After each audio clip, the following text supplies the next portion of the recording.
All right, all you positive heads. On this week's Soul Share episode, I'm very excited to have Eric Balance here with me on the show.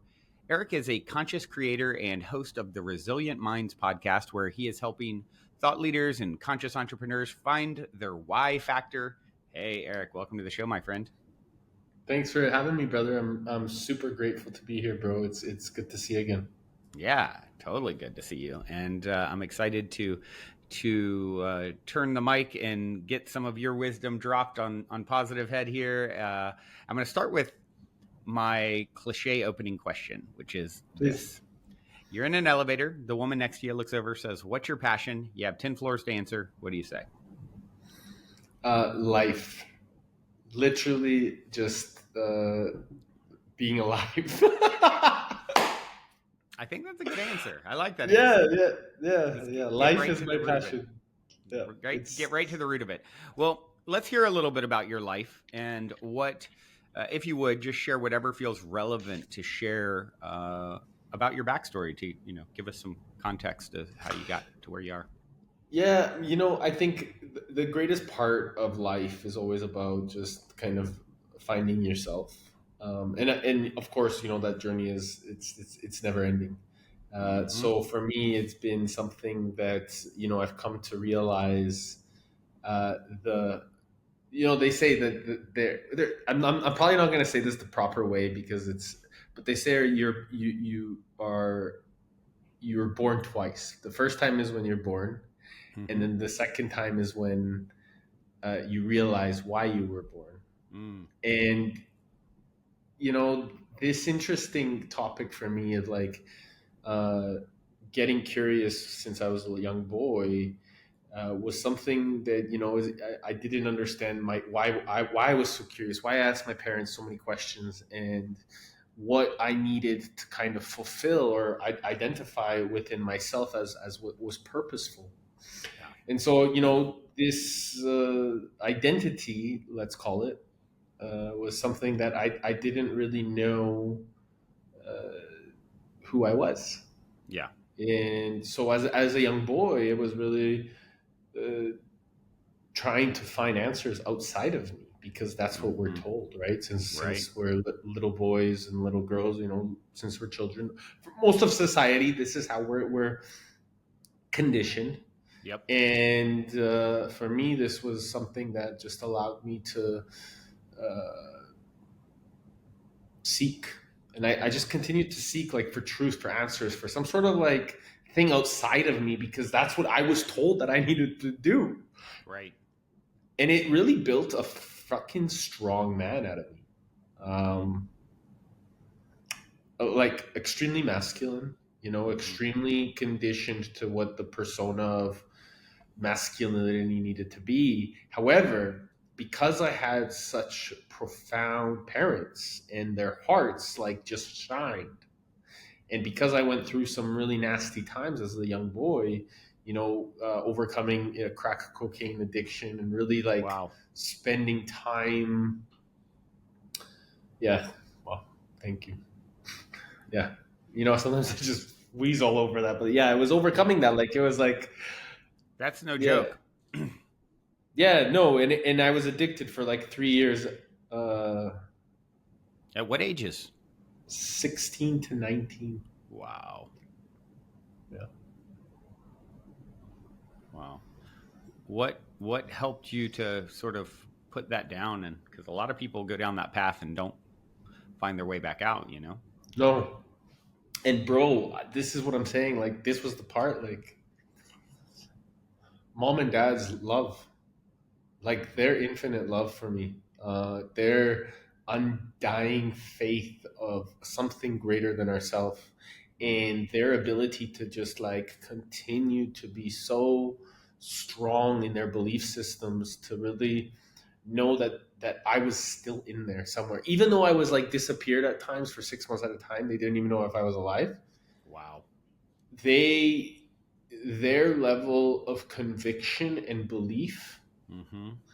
what brought me back to life. And I remember, bro, and like this will be a little bit like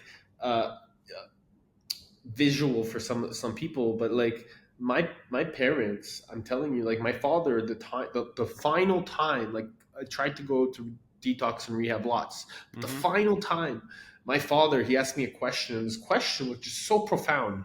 Mm-hmm. Can you just please, please, please, you don't have to do it for me, don't do it for yourself. Can you just think what you can do for your future self? Mm. And it's like something came out of me, and I didn't know how to like physiologically stay clean, but Mm. my spirit like Heard came that out, and prompt. Yeah. 100%.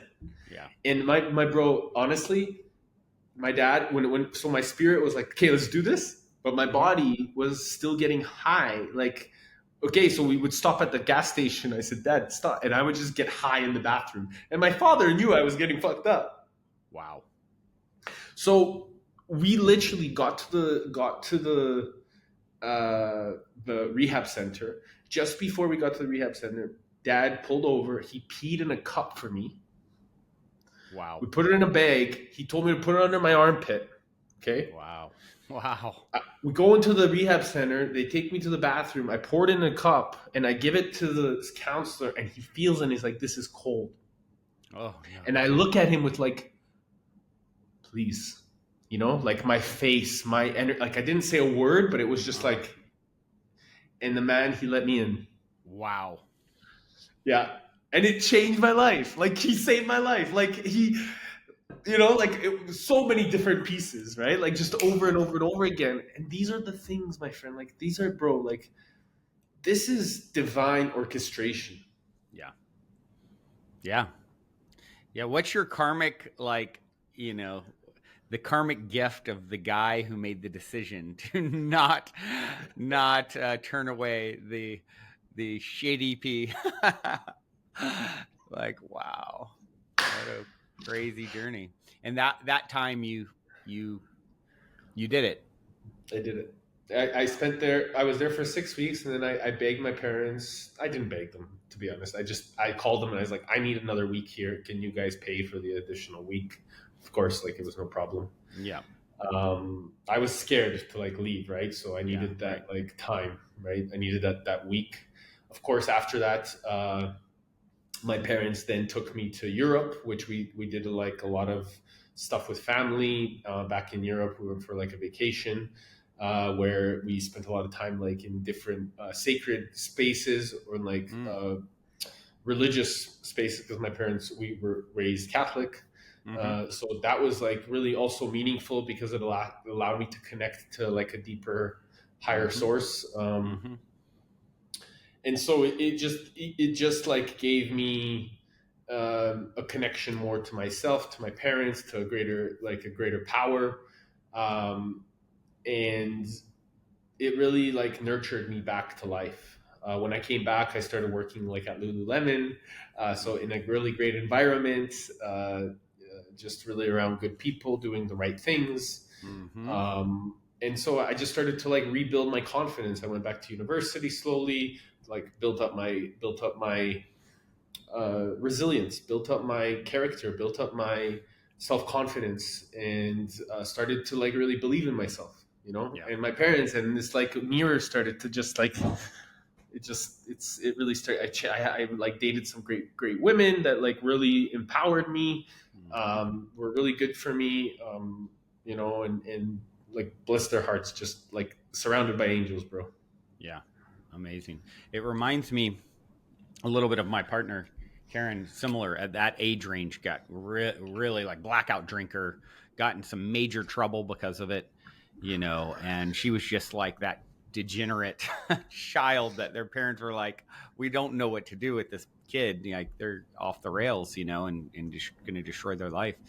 And now it's like a completely different person who's so together, and so it's inspiring, I know, to see, for people out there who maybe have teenagers who are, oh my gosh, what's going to become of my child? And I can't imagine having my 16-year-old disappear and not know where they are for 6 months, and all that sort of stuff. Like what a challenging thing, and to see it actually be resolved in a positive way. That's and it's funny, actually. I think of it now. She had her first my partner Karen's first boyfriend and like someone she feels super connected to still was an Eric, and he went deep down the drug use path and didn't. And I think fentanyl, he ended up overdosing. Um, Wow. when they were like 18 or something like that. But um, yeah, it's like because there's those stories, right, where they don't come out the other side, and Well, so and I have to say, I was very lucky because during the times that I was getting, they like fentanyl wasn't even like it wasn't even in the kind of realm. It right, wasn't right, existing, right? yep, So yep, like it's crazy because I think years later, a friend of mine he actually died from fentanyl as well, and so same thing is like I was able to get out of it in time. I was yep, so bro, I was so protected. So I mean, I'm still am, but yeah, yeah, yeah. How did you end up using that experience to, because what you do now, consulting entrepreneurs and helping people to obviously shift their perspectives and bring more awareness to the business world and all the things, doing the Resilient Minds podcast, which is perfectly named for what you've been through. Yeah, how do you see that as having helped you to do the work that you do now? Well, honestly, that was one piece of it. Mm-hmm. That like that rock bottom, right? Mm-hmm. Mm-hmm. And I would call that like I think honestly like for me that was a part of the rock bottom because there's a second piece, and the second piece is actually reaching the high of the highs, Mm-hmm. and so really like tapping into that realm of like wow, super consciousness, and like how did I even reach this awareness, like what was Mm-hmm. even possible, and how could I like getting to that space of clarity at super creativity, and then really being chaotic with it. And so then I really needed to go through this journey. And so business was kind of the focal point, but it was where I kind of worked in the life that was conditioned. I went to university, I did, then I started working at a firm, and then I was like unhappy. Yeah. So I felt at this point where like I crossed all the X's, all the, like check marked all the boxes. And I needed to understand, like, really, this is all to life. Like I did all of this. Like I did the, like, and I'm still super unhappy and I'm making good money. And like, so what's the point of my life? Yeah. And I wasn't happy. I met this amazing woman that became my wife. We ended up having this dream wedding in Paris and having all these beautiful like experiences in our honeymoon. And coming back, and like living life, it just it felt empty and unfulfilled. Mm-hmm. And I didn't know, like, really what's the, like, okay, if I'm supposed to be accountant at a firm, or ended up quitting that because I was so unfulfilled, and then I worked in the oil field, made a lot more money, but then still unfulfilled, and then I challenged myself in sales, and then I realized, hold on a second, like, what am I doing? Why is this like this? Like, why do I keep Mm-hmm. challenging myself and feeling so unsatisfied with life? Yeah. So I needed to identify like what I was missing, bro, was purpose, Yeah. definiteness of purpose. Mm-hmm. I was drifting. Yeah. And I realized that no, like this is not who I'm gonna be, because I refuse to live like this. And so I made a decision to do some personal development, and of course I was reading lots of books, but like I was just reading them. Mm-hmm. You know what I mean? Like I was just fucking reading books and listening to podcasts, but I wasn't doing shit. Like Mm-hmm. nothing was changing. I was just like, okay, my attitude was getting better, which was a great part, but like It's a good start. I mean, it was a big, yeah. So that was happening. And so, but I needed to like see some sort of a shift, some sort of manifestation come through. Yeah. So I went to Tony Robbins' seminar, and uh, I remember my wife at the time. I really wanted her to come with me, um, and she didn't. But then I came back with all this positivity, right? Mm-hmm. And everybody. What Tony Robbins event did you go to? So I went to just this small one, like this Power of Success in Uh-huh. Calgary, Alberta. It was a small Mm-hmm. one, Mm-hmm. and it was the first time I ever went to a Tony event. Mm-hmm. And so, like I watched the I'm Not Your Guru, things like this. Like this was something Mm-hmm. that really empowered me, and I was like, oh my goodness, spending $5,000 on a personal development seminar. Yeah. Like at Date with Destiny, I could never do that. Like that's the story that I would tell myself. Yeah. And when he had that small seminar, I was like, oh my god, I'm just gonna go to this 4 hour, and I just want to like kind of feel the energy. Mm. But when I came back, I was in such a good state and such a good like awareness. And then I remember people like not just like, yes, the people around me Mm-hmm. were just like, oh my, okay, so now you're Tony Robbins, you know what I mean? Like really just just like making me feel, like I'm fucking crazy, Yeah. Right. you know? And I didn't care. I just didn't Yeah. care. I just kept like being myself. And so,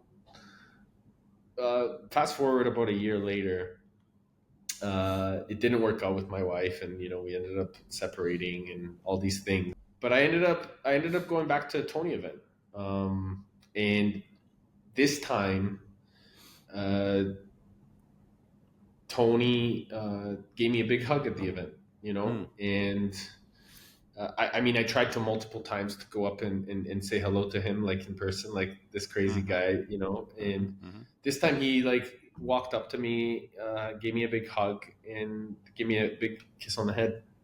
Mm-hmm. And I don't know what happened, but like there was a level of communication that we had. It was really, for me, like quite empowering, and I Mm-hmm. didn't understand it. And I think a lot of people don't understand, how massive of an impact a connection could be, like physical touch, Mm-hmm. Mm-hmm. and what translates, what energies can jump. Mm-hmm. Um, but it really changed a narrative for me. It changed my energy enough to actually just go in and invest into like going into UPW, and like just feeling something inside like an intuitive wisdom almost. Mm-hmm. Mm-hmm. And this was the changing of my life. Yeah. This hug Mm. changed my life. Wow. um, I now started to really believe in something inside of myself that was calling me for something greater. And whoever's listening, they're like, oh yeah, Tony gave you a hug and a kiss on the head, like that's, no, it's not that. It's actually what that had created inside of me. And what it represented energetically, like as a Yeah. sort of an invitation, like you can embody more of this energy that he is embodying. And obviously, he's had an impact on a whole lot of people. I actually went to a Date with Destiny years ago, Yeah. and a really cool event. And I had a friend who ended up was what, like platinum partner or whatever, where you go to all the events, and that's where you ended up, right? If I recall seeing, yeah. What years were you involved in that? 2019 and 2020. Okay. So just before COVID happened, Mm-hmm. I was at a lot of the events, and then I got to do a lot of the online events once COVID started happening as well. Got it. Yeah, I think that my friend might have been. It might have been a few years before. A guy named Shane Garrett. No, I don't know Shane. No. Okay, yeah, I think he was like more like 16, 17 time frame, Okay. But very cool, man. Well, yeah, obviously it's like, they say, of course, the greatest indicator of one's success is the people that they're surrounded with the most, right?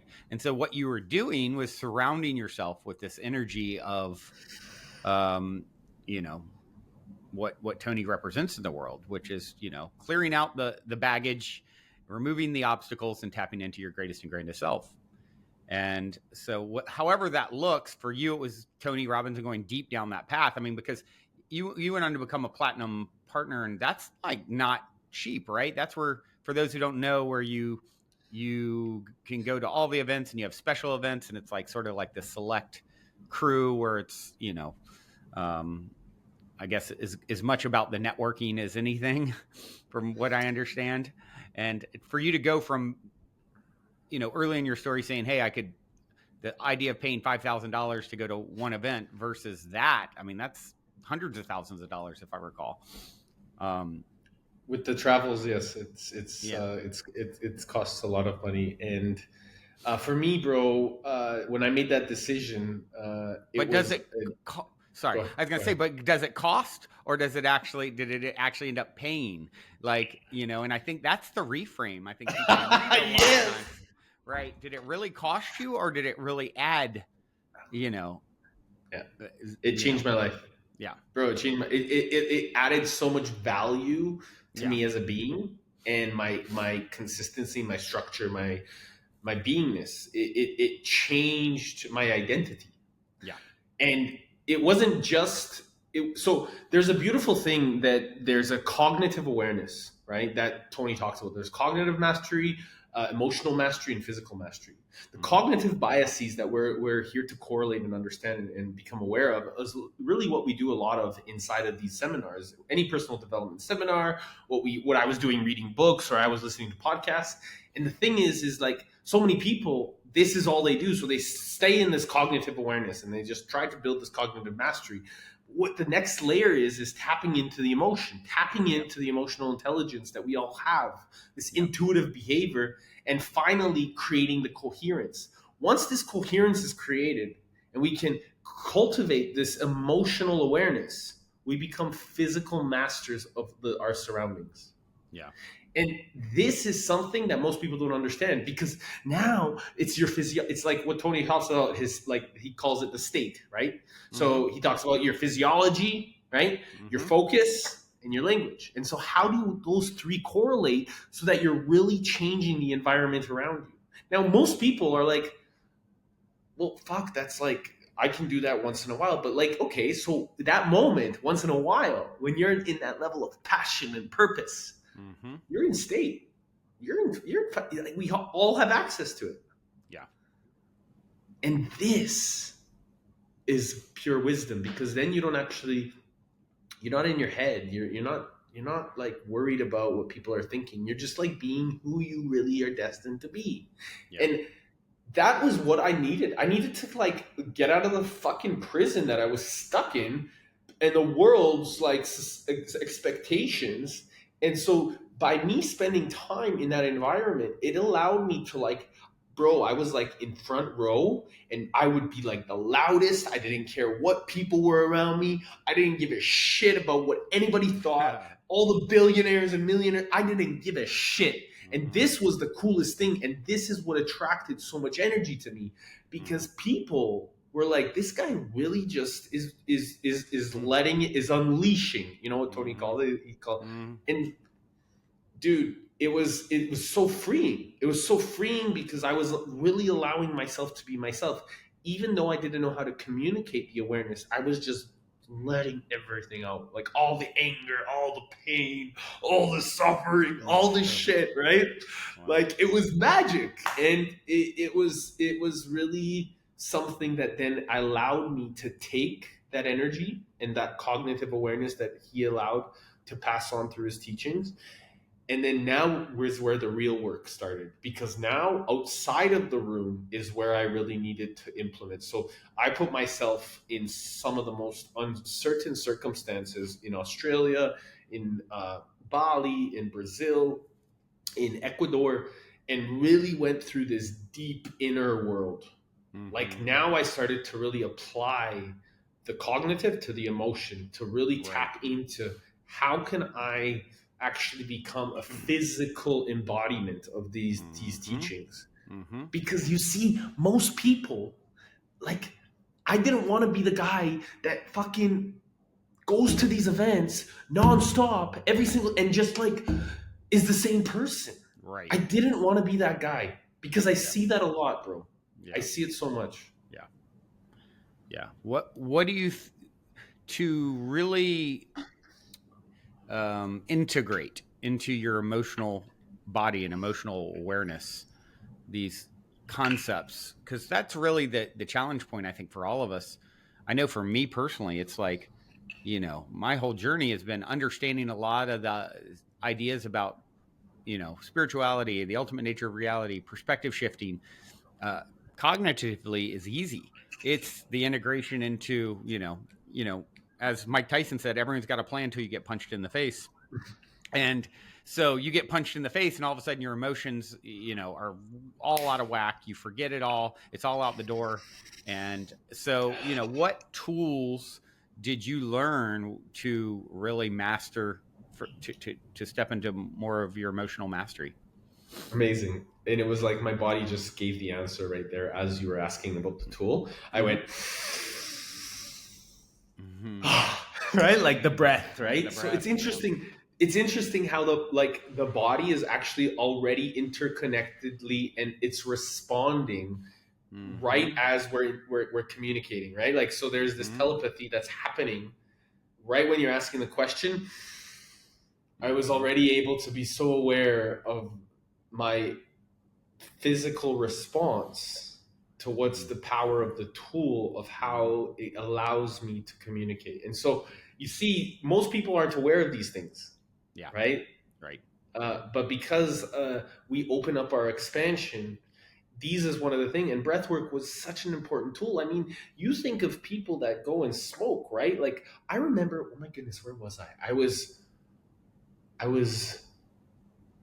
was I? I don't know. It was somewhere, but I remember being like stopping somewhere and seeing. I think it was here in Dubai actually. Seeing people like completely stuck outside and like wanting to breathe. Yes, it was here in Dubai, wanting to breathe, but they were really like, it was fucking hot outside as heck. Everybody's just like having a puff of a smoke. Yeah. And like wanting to breathe, and they're just like it's crazy. Yeah. It's crazy. Like, we literally, if you can take some time to just like put yourself in a state of peace and tap into this breath that we really have, because breath is life. Like the first thing that when we came into this world was, and the last thing that we'll do when we leave is between birth and death is breath. Yes. So this was something, is like, learn to breathe, learn to like take a moment for yourself, because we need to calm our minds. And so people take this breath, but they've become so addicted to this like puffing behavior, or these like vape fucking pens, or whatever, that they literally don't realize that that is the thing that's trying to keep them back into the present moment. Yeah. And it's interesting because like you go to a Temazcal, you need to learn how to breathe. You take any medicine, you need to learn how to breathe. Yeah. You go do ayahuasca or bufo or any of these things, you have to learn how to breathe. Yeah. And that's how you're going to tap into the natural, what they call DMT, that's available to us, so that we can really communicate effectively with our higher power. Yeah. And this acorn that we have, this third eye, or whatever, this pineal gland, or whatever most people call, like, these are the things that have been represented for thousands of generations in different ancient symbology. So if you start paying attention to the ancient symbology of like different temples and monasteries and churches and things like this, like, there's these symbols are actually communicating with us to help us create content. And this content is actually the Newtonian paradigm of what allows us to communicate with the physical reality. But the quantum mechanics that most people don't understand, and I'm not trying to really go deep with anybody here, I'm just trying to like help you understand that we have access to the same direct connection, this cognitive awareness, this emotional intelligence, and then this physical embodiment allows us. It's simple. We just need to breathe, and we need to Mm. be more peaceful. And then as a result, we just come through with peace. We come through. It comes through all of us. Yeah. Yeah. If you're, I've heard it said you can't be upset if you're breathing deeply and fully. It doesn't, they, they're, they can't hold space at the same time. And also the idea that, like, you look at our planet now, we sell bottled water everywhere. Like, you can go however many days, you can go a long time without food, but let's say it's 40 days.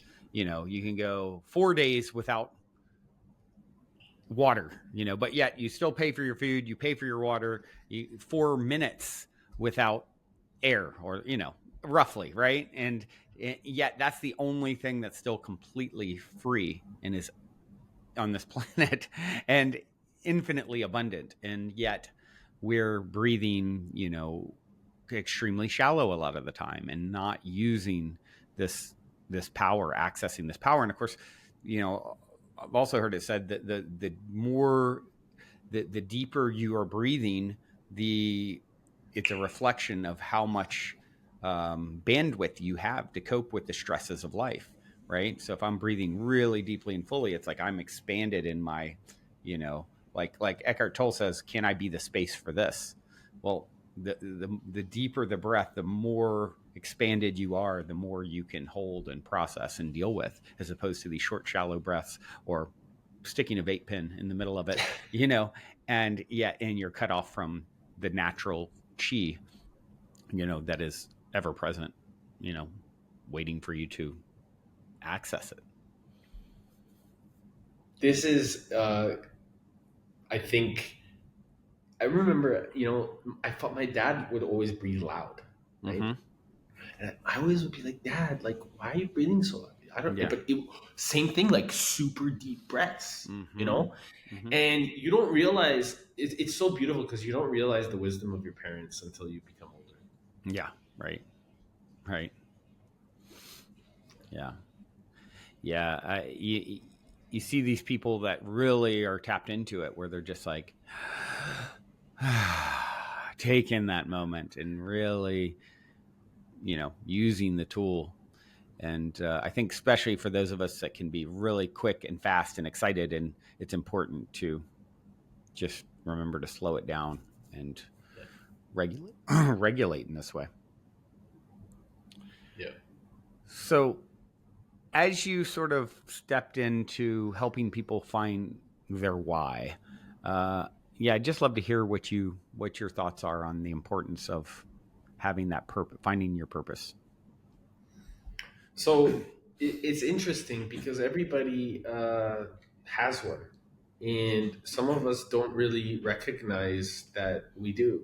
Um, and sometimes, like, your purpose can be finding your purpose and like seeking it out, right? Like that was my purpose for quite some time. Was Mm. like, what the fuck are you here for, Eric? Yeah, right. Like, why do you even exist? And so this was like, this was what carried me around the world 3 times, Mm-hmm. just to learn from the different spaces around us and really tap into like learning about the different people. And so I think that purpose comes from being curious. And I think inherently we're born super curious as children, right? And so this curiosity is about actually just trying to see what you like. Yeah.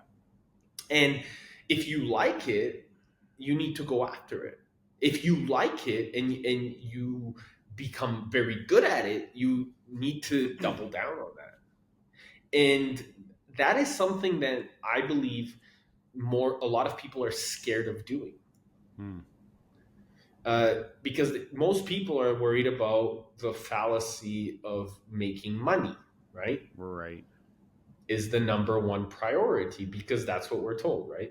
We're told that, hey, like, you need to find a good job, it needs to be secure, you need to have security, because this has been the story that has been conditioned and passed down for generations. So it's a traumatic response. Right. But money was made by humans. True. So if money is curated and created by man, and we come from an infinite level of intelligence, are you able to, it's not about transcending money, like, hey, I'm transcendent, I don't need money. Do you believe, though, that there's an interconnection that allows you to be even more valuable than the thought of money? Mm-hmm. Yeah. That, now you become priceless. Yeah. And that is something that allows, like, there is no person in, like, your inherent, the fact that you're here, right, makes you priceless. Right. Agreed. So there is nothing, there is no price that anybody can pay, no dollar that anybody can give you that makes that more valuable than your energy. Or that even equates to your worth as a being, by virtue of, literally you are a fractal of source consciousness incarnated in the physical. And like you said, you put it well, it's priceless. So this thing that we're chasing is of less worth than what we are inherently. And by sort of putting it on a pedestal, we we falsely diminish our own value, when it should be more of a byproduct of finding that why, that purpose, and trusting the process along the way. And I think that's where a lot of people get lost, right? Is like, I don't know my great purpose yet, and therefore something's wrong, and I need to be stressed and worried, as opposed to sort of just trusting the inevitability of stepping into it when you are always feeling your worth, regardless of the external circumstances of your job security, right? So beautifully put. And that's the thing, is the job, right, the just over broke, right? Right, like, so really, like, can when people are focusing on their intelligence that they have been so passionately involved in, there is nothing that can stop you, there is nothing that can get in your way anymore, because your inherent being is willing to share the energy at such an unconditional way that, as a result, people feel you. And when people feel you, people don't care the way that you, like, I mean, you know this. At the end of the day, you remember how people feel, like, make you feel. Yeah. It's not really necessarily about what they said. It's about how do you feel around a person? Do you feel safe? Right. Do you feel seen? Do you feel understood? Yeah. And if that is in connection with the way that that person is showing up in the visual, now there's a level of congruency, and that congruency creates balance inside, and then that allows you to regulate and breathe with peace. And that harmonious integration allows you to actually see around you in a space of calmness without being stuck in the mind.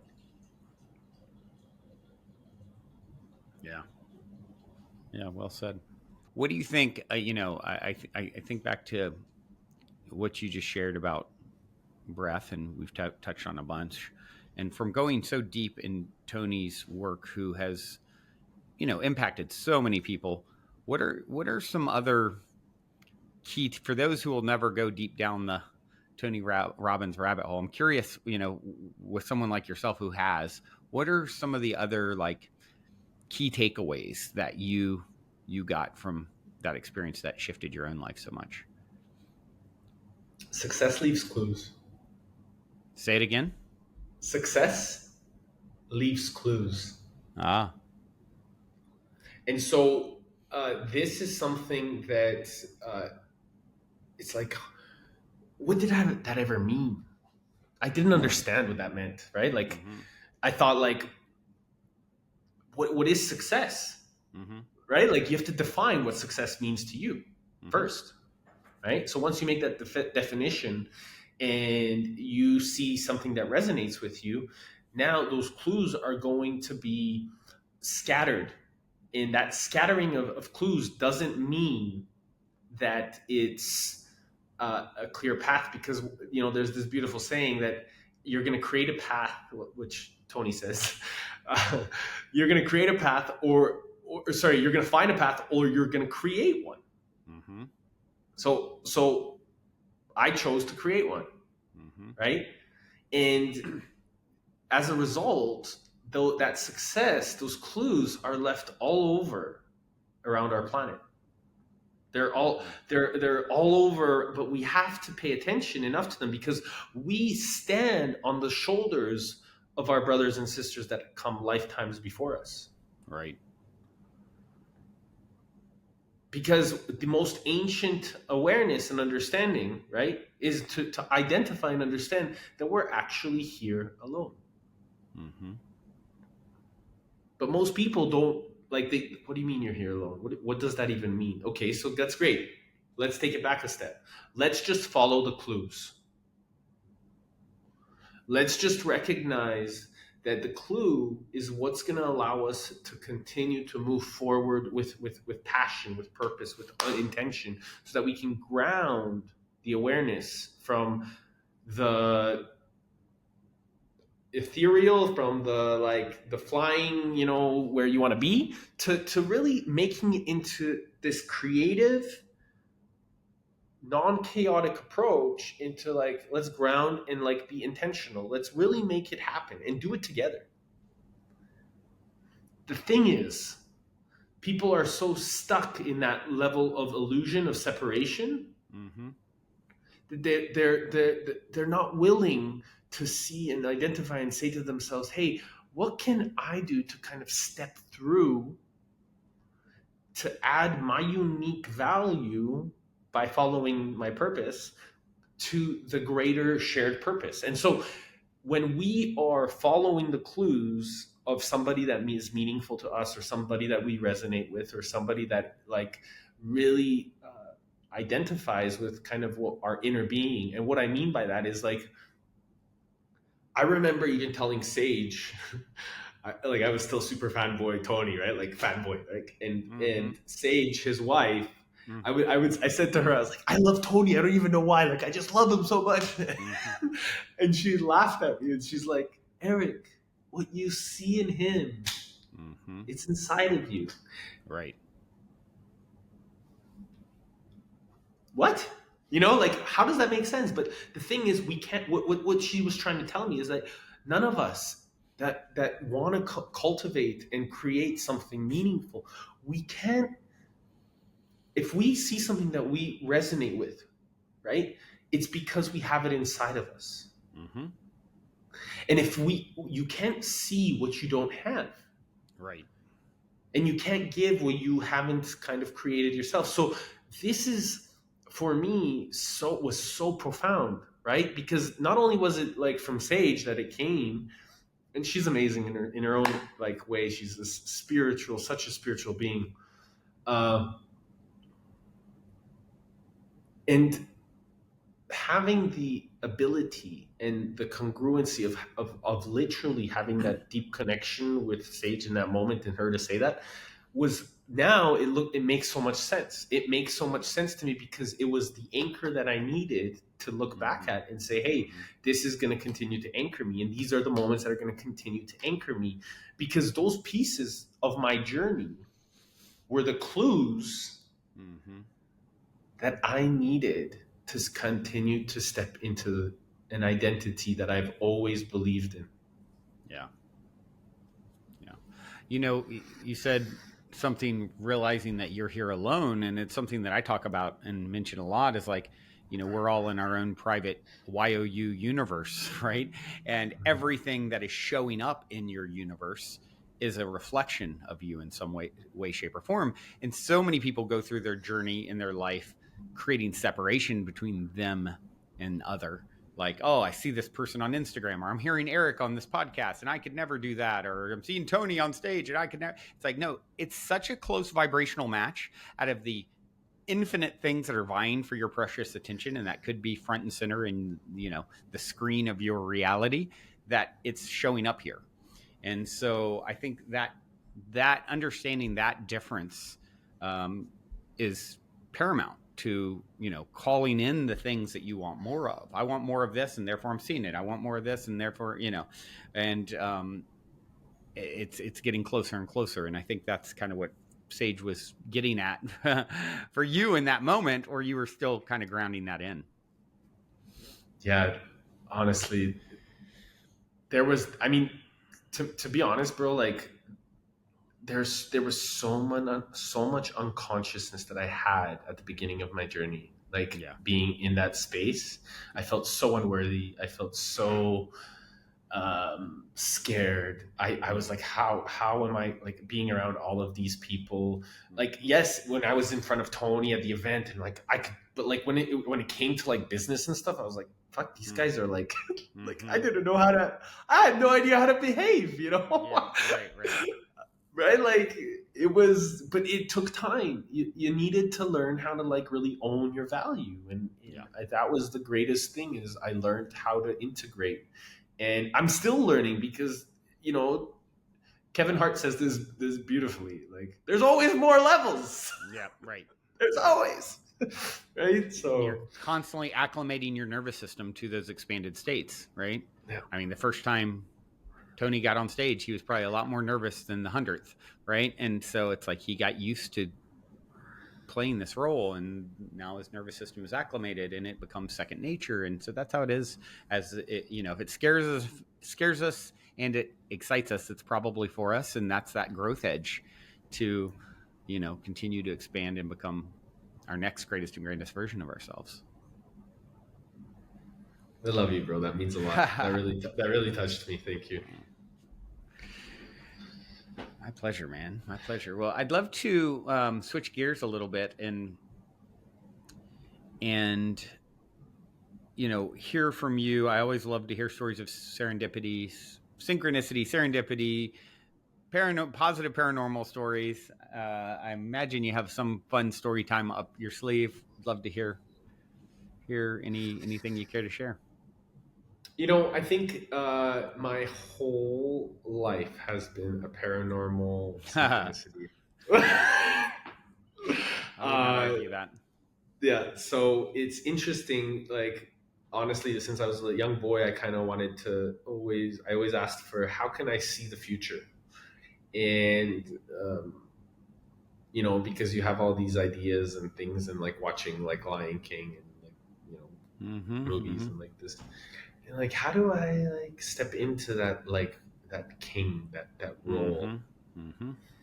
And it's interesting because whether I was in Mexico or Australia or Brazil or any of these places, I would always end up being on this like beautiful place where I had this beautiful view and I felt like a king.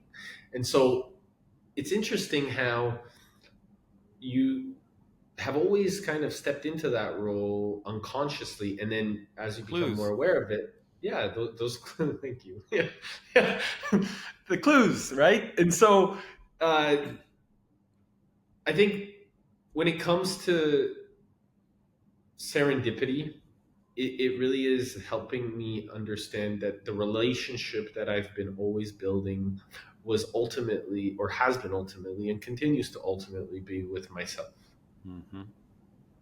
And as a result, I'm allowing those relationships come with each other. But it was about actually me learning how to feel and express and understand death. So when I was in Tulum, where I went and I did a first experience of, for those that you don't know, it's called Bufo Alvarez.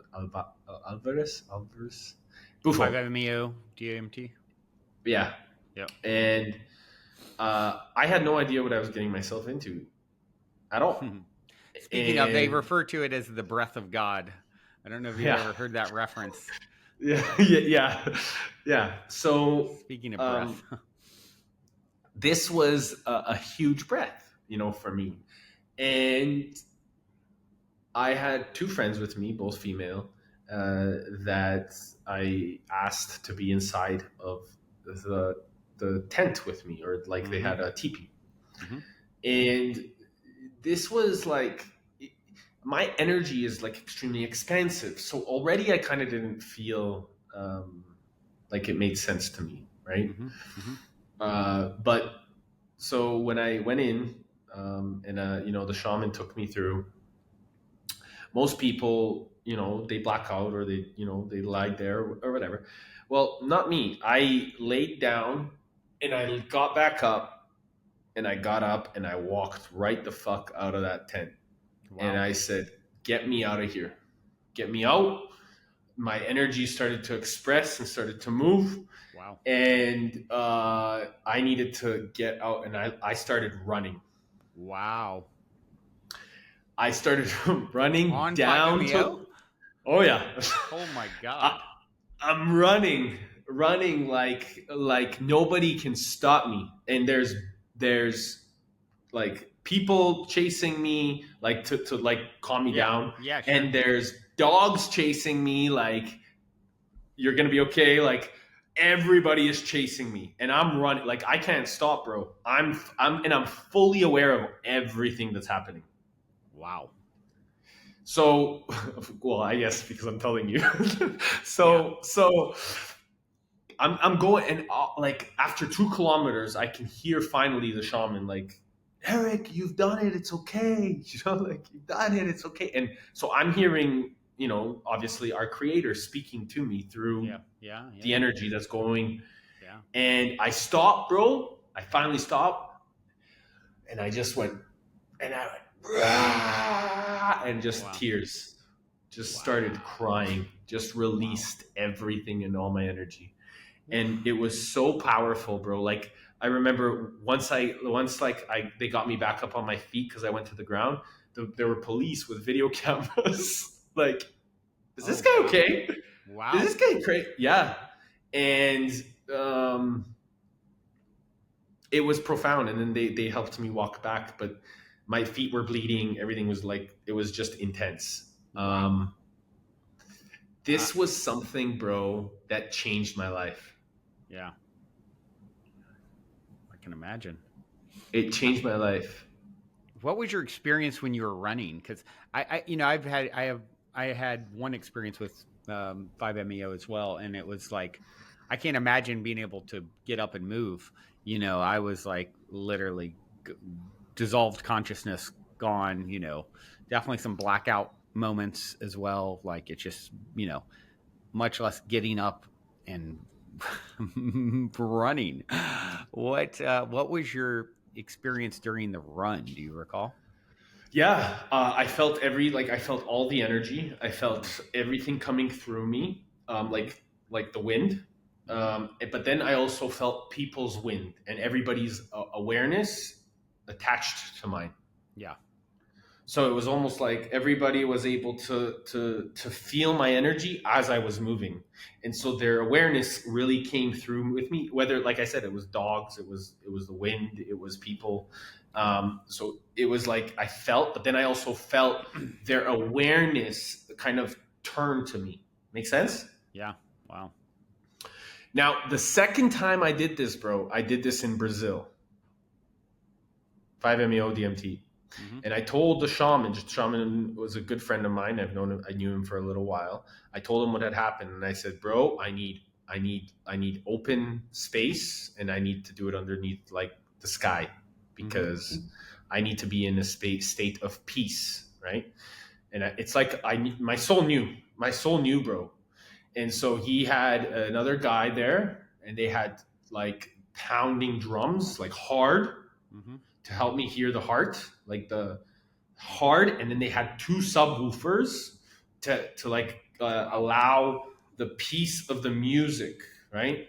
Yeah. And so, and they did it by a river.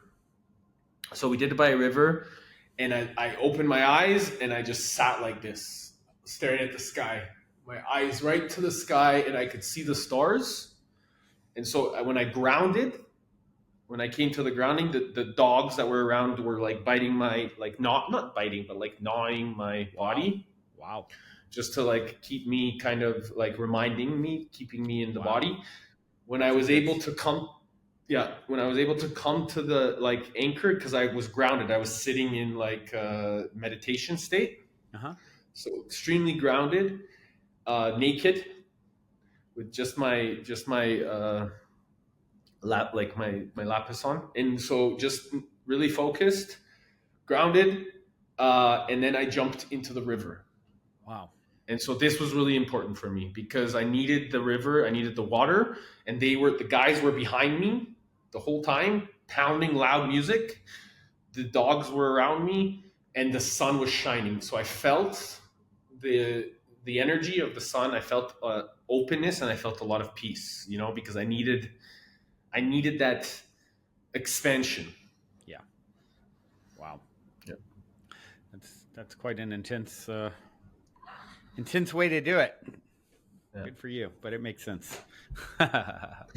It suits you. Well, this has been awesome, man. What is the best way for people to connect? Obviously, find your podcast, etc. Yeah, so if anybody's on here, check out the podcast, Resilient Minds podcast. We really connect with individuals, understanding their experience of life, why it cultivates their why. And I also would love to gift your audience a gift to the Conscious Entrepreneurship Masterclass.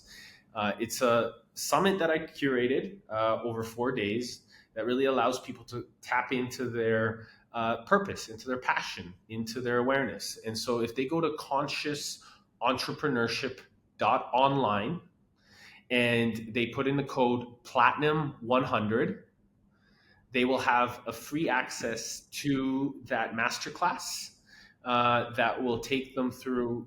I had like over 30 different speakers, a lot of them from the that speak on Tony Robbins stage, really cultivating awareness, setting new intentions, and focusing their attention on how they can really follow their purpose, but most importantly, step into a responsible role in this physical reality so that they can live a life of absolute meaningful purpose.